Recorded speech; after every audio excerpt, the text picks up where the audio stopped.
जीवन में उठने की इच्छा, आगे बढ़ने की इच्छा, कुछ करने की इच्छा, अभावों को एक चुनौती के तौर पर लेकर उन अभावों को स्वयं को रोक पाने या बाधक बनने में सफल नहीं होने देती। ऐसा ही एक उत्कृष्ट व्यक्तित्व श्री एपीजे अब्दुल कलाम, एक महान वैज्ञानिक और भारत के 11वें राष्ट्रपति के तौर पर उनका जीवन का उदाहरण रहा है। गरीबी या गुर्बत से आगे निकल ज्ञान के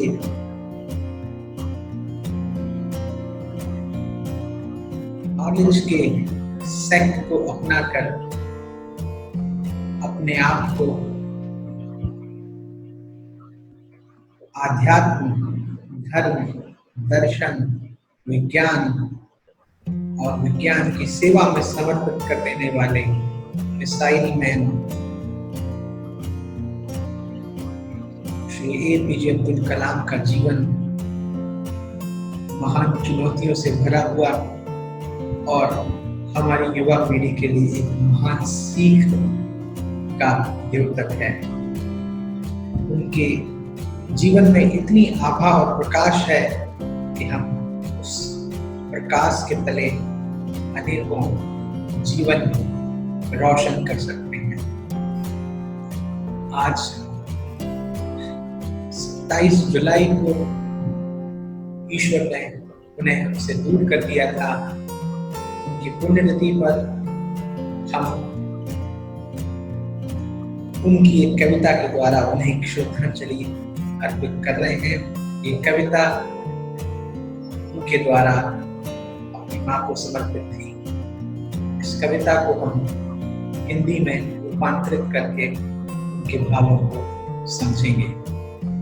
इसके अलावा अगस्त के महीने में 7, 17 और 27 तारीखों को Gyandhara knowledge for all segment channel पर हम श्री एपीजे अब्दुल कलाम के जीवन से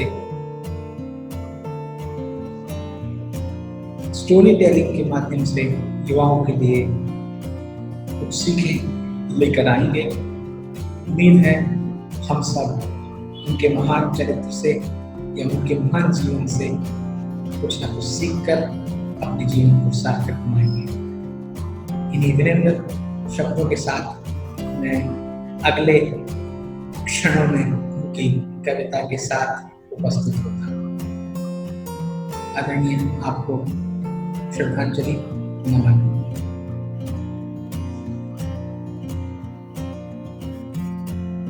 महान वैज्ञानिक और पूर्व राष्ट्रपति श्री एपीजे अब्दुल कलाम कलम के बलबूते थे।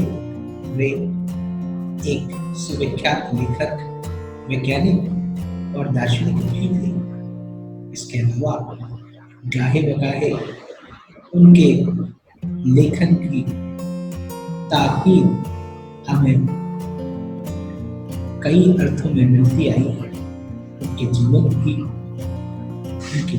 जो प्रेरणा है कि माँ उनको समर्पित उनकी एक कविता आज मैं अमित तिवारी आपके सामने हिंदी के स्वरूप में उनको साधारण श्रद्धा से समर्पित कर रहा हूँ।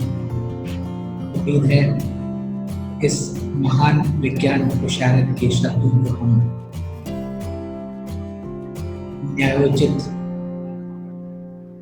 श्रद्धा प्रदान कर पाएंगे, ऐसा मैं उम्मीद रखता हूँ, या ऐसा मुझे आशा है उनके अपने शब्दों के रूपांतरण में।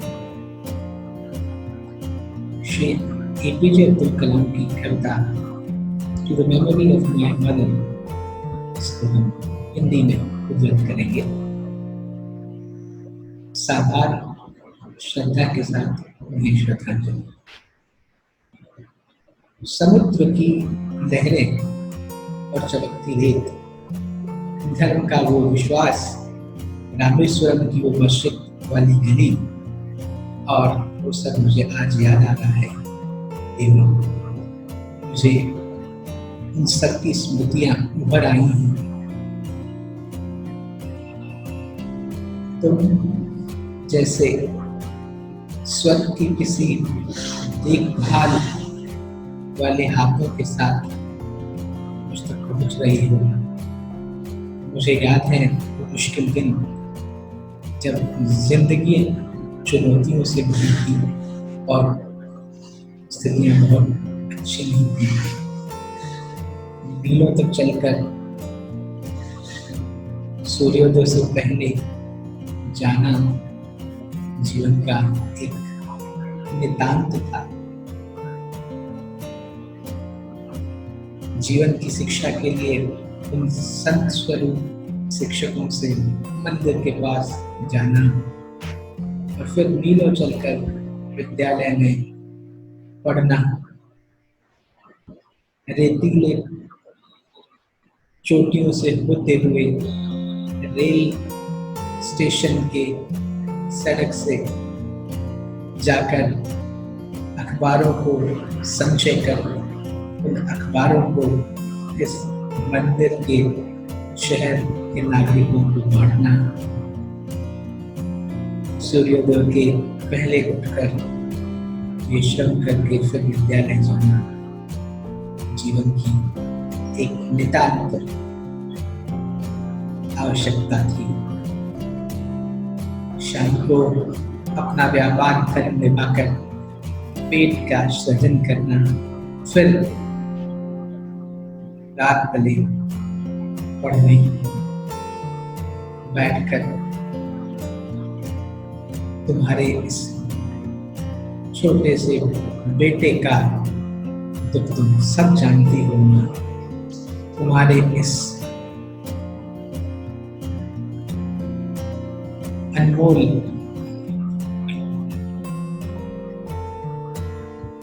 दया ने मुझे बदल दिया है, मुझे वो शक्ति दे दी है जिससे मैं 5 समय की नमाज पर भगवान के लिए, उसके आशीष के लिए जुट पाता हूँ। हे माँ, तुमने मुझे अपनी आदर्शों और अपनी प्रेरणा से बहुत शक्तिशाली बना दिया है। तुम मेरा आधार हो। तुमने अपना सर्वश्रेष्ठ हम सबके साथ तब जब इसकी आवश्यकता हुई बांटा। हमें हमेशा अपना सुख में जीवन और विश्वास दिया। हमें जीवन में संघर्षों को के सामने टिके रहने की क्षमता दी। मुझे आज भी याद है वो दिन जब मैं 10 वर्ष का था। मैं तुम्हारी हथेलियों पर अपने बड़े भाई बहनों के बनिस्बत सोया हुआ था। क्या स्वच्छ चांदनी रात थी। मेरी दुनिया क्या थी केवल तुम जानती थी। मेरी दुनिया तुम ही जानती थी।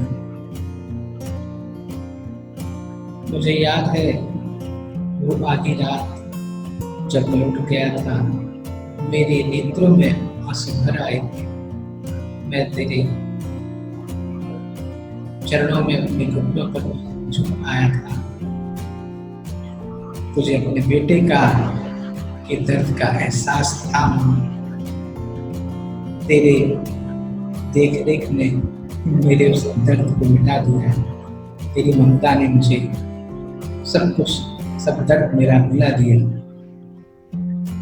तेरे प्यार, स्नेह, तेरी दया, तेरी देखभाल और तेरे उस विश्वास ने आज मुझे शक्ति दी है। वो शक्ति जिसके द्वारा मैं दुनिया का सामना बिना किसी डर के और साहस के कर पा रहा।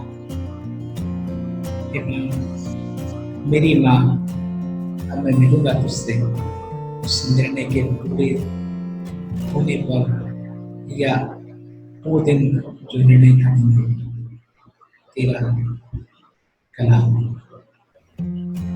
श्री एपीजे अब्दुल कलाम की इस महान कविता के द्वारा हम उनके जीवन की कुछ दुश्वारियां समझ पाए हैं, लेकिन जीवन संघर्ष का नाम है और जो विजेता होते हैं वो हर क्षण लड़ते हैं। वो एक असाधारण व्यक्तित्व के धनी थे। उनको हम शाब्दिक श्रद्धांजलि देकर अगस्त के महीने में 7, 17, 27 तारीख को उनके जीवन से कुछ कहानियों के माध्यम से अपने आप के लिए कुछ सीख निकालेंगे। निश्चित तौर पर वे हमें स्नेह स्वरूप कुछ आशीष दें, ऐसी हम अभिलाषा रखते हैं। आदरणीय आपको श्रद्धा के साथ मेरा नाम। जय हिंद, जय भारत।